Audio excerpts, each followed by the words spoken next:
Hello guys, welcome back to public bits of humanities. तो जैसे कि हम Indian constitution philosophy of the constitution पढ़ रहे थे, चैप्टर 10 पढ़ रहे थे।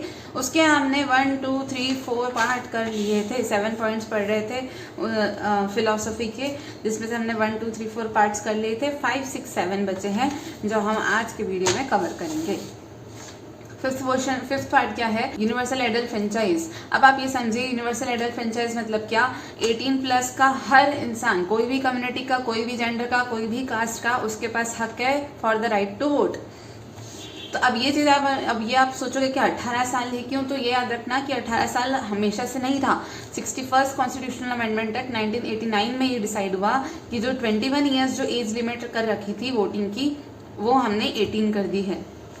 अब देखो ऐसा, अब ये पूछोगे कि यूनिवर्सल एडल्ट फ्रेंचाइज का कॉन्सेप्ट कहाँ से आया, तो ये कॉन्सेप्ट कहाँ से आया था? Constitution of India bill 1895। सोच रहे हो कितना पुराना है? अभी पुराना है तो यही चीज याद रखना कि constitution of India bill 1895 is the first non official attempt at drafting a constitution for India. ये चीज आप दिमाग में एकदम अच्छे से याद रखना। Every citizen take part in the affairs of the country. इन्होंने कहा था, इस कॉन्स्टिट्यूशन ऑफ इंडिया बिल ने 1895 ने कहा था कि सभी सिटीजन को अपने कंट्री के अफेयर्स में पार्टिसिपेट करना चाहिए। 1895 के बाद फिर एक 1928 में मोतीलाल नेहरू की रिपोर्ट आई। मोतीलाल नेहरू कौन है? जवाहरलाल नेहरू के फादर। मोतीलाल नेहरू की रिपोर्ट आई जिसमें उन्होंने यही चीज कंफर्म करी और उन्होंने बोला कि 21 ईयर्स एज रख देते हैं ताकि कोई भी इंसान वोट कर सके पार्लियामेंट में।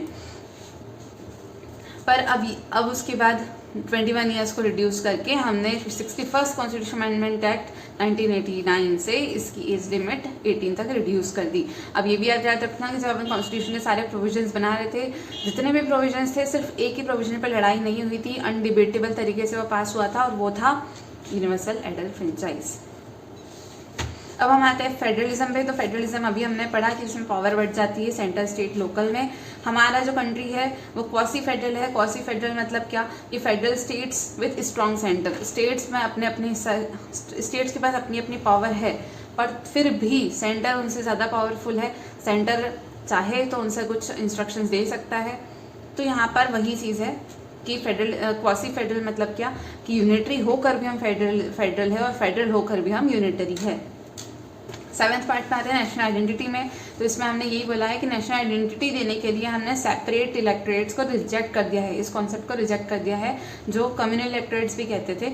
अब देखो रिजेक्ट क्यों किया? पहले बार सेपरेट इलेक्टोरेट्स होते क्या है? सेपरेट इलेक्टोरेट्स मतलब क्या कि इसमें समझ लो अगर कोई मुस्लिम लीडर है, मुस्लिम पॉलिटिशियन है, उसको इलेक्शन में खड़े होना है तो उसको सिर्फ और सिर्फ मुस्लिम पॉपुलेशन ही वोट करेगी और मुस्लिम लीडर बनकर आएगा।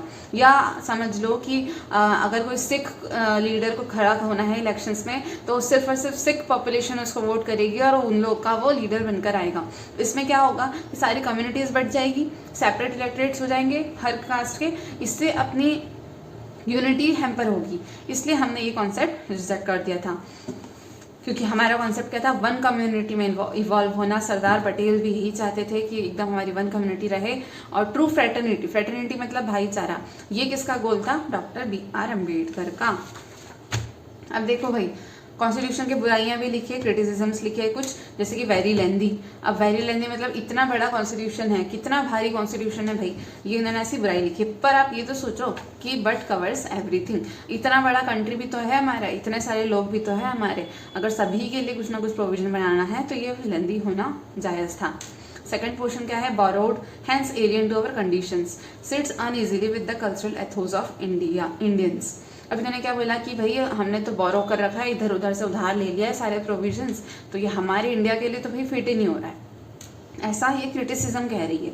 पर इसका भी एक वो इन्होंने बोल रखा है, तर्क दिया है कि हमने कभी भी ब्लाइंड बोरोइंग नहीं करी है। हमने ऐसा अंधाधुंध कोई भी चीज़ प्रोविजन उठा के यहाँ से उठा के यहाँ नहीं रख दिया है। हमने इनोवेटिव बोरोइंग करी है, ये सोच समझ के किया है कि हमारे कंट्री के लिए क्या सूटेबल होगा और क्या नहीं। थर्ड क्या है? Unrepresentative, not based on universal adult suffrage. ठीक है, अब यहाँ पे वो तो था, एक चीज थी कि ऐसा नहीं था कि पूरा कंप्लीटली अनरिप्रेजेंटेटिव था, बस ये था कि रिस्ट्रिक्टेड फ्रेंचाइज था, हर किसी को वोट नहीं था। तो यहाँ पर ये भी बात है ना कि सभी लोग भले ही इन्वॉल्व नहीं हुए थे, पर सभी के बेटरमेंट के लिए कुछ ऐसे लोगों ने काम किया जो हर चीज का नॉलेज रखते थे। तो हमेशा ये एफर्ट्स रही है कि हमारे वेस्टर्न और ट्रेडिशनल इंडियन वैल्यूज को कंबाइन कर दिया जाए, और हमेशा ये सिलेक्टिव एडेप्टेशन की प्रोसेस रही है, ना कि बस ऐसे बोरोइंग की। तो ये बात आप याद रखना।